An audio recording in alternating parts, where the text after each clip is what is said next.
ടക്കിട്ട തെയ്യും തക്ക തെയ്യും താഹ തെയ്യും തക്ക തെയ്യും താഹ. ഇത് കേൾക്കുമ്പോൾ എൻ്റെ മനസ്സ് പഴയ ബാല്യകാലത്തിലേക്ക് ഞാൻ അറിയാതെ പോകും.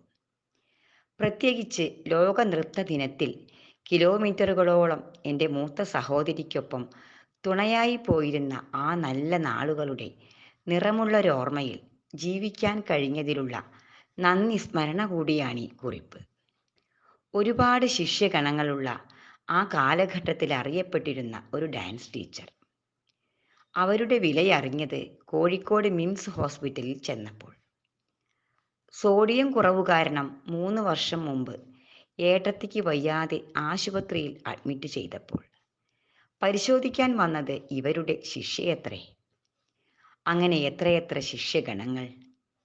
ടക്കിട്ട എന്ന് പല പ്രാവശ്യം പഠിപ്പിക്കുന്നതും നോക്കി വിരസതയോടെ ഞാനിരുന്ന ആ കാലത്ത് അറിഞ്ഞിരുന്നില്ല നാട്യകല ഇത്രയും ശ്രേഷ്ഠമെന്ന്. ഇപ്പോഴും വായനക്കാരിൽ ആകാംക്ഷ നിഴലിക്കുന്നുണ്ടാവാം, ആരാണ് ആ ടീച്ചറെന്നറിയാൻ.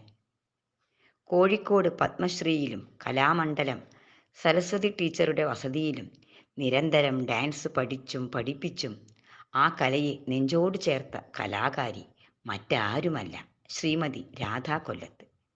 രാധ ടീച്ചർ എന്ന് സ്നേഹബഹുമാനത്തോടെ വിളിക്കുന്ന ശ്രീമതി രാധാ കൊല്ലത്ത്. സമൂഹത്തിലെ ഉന്നതരുടെ മക്കൾ ഞങ്ങളുടെ തറവാട്ടിൽ വന്ന് അന്നത്തെ പാട്ടുപെട്ടിയിലെ തമ്പ്രാൻ കൊടുത്തത് മലരമ്പ് എന്ന ഗാനത്തിന് നൃത്ത ചുവടുകൾ അഭ്യസിച്ചതിൻ്റെ വലിയ ഒരോർമ്മയെ ഇന്നും ഞങ്ങൾ താലോലിച്ചുകൊണ്ടേയിരിക്കുന്നു. ഈ നൃത്ത ദിനത്തിൽ രാധേഴുത്തിയെയല്ലാതെ ഞാൻ മറ്റാരെ ഓർക്കാൻ? ഈ നൃത്ത ദിനത്തിൽ രാധേഴുത്തിയെയല്ലാതെ ഞാൻ മറ്റാരെ ഓർക്കാൻ? വാർദ്ധക്യത്തിൻ്റെ വേദനയിലും കൈവിരലുകളും നയനങ്ങളും ഇന്നും നടനവിസ്മയം തീർക്കുന്നുണ്ടാവാം. ഉള്ളിൻ്റെ ഉള്ളിൽ ആദ്യമായി അരങ്ങേറ്റം നടത്തിയ ശ്രീ ഗുരുവായൂരപ്പൻ്റെ സന്നിധിയിൽ വീണ്ടും ഒന്ന് എത്തിയെങ്കിലെന്ന് ആ മനസ്സ് വല്ലാതെ ആഗ്രഹിക്കുന്നുണ്ടാവാം.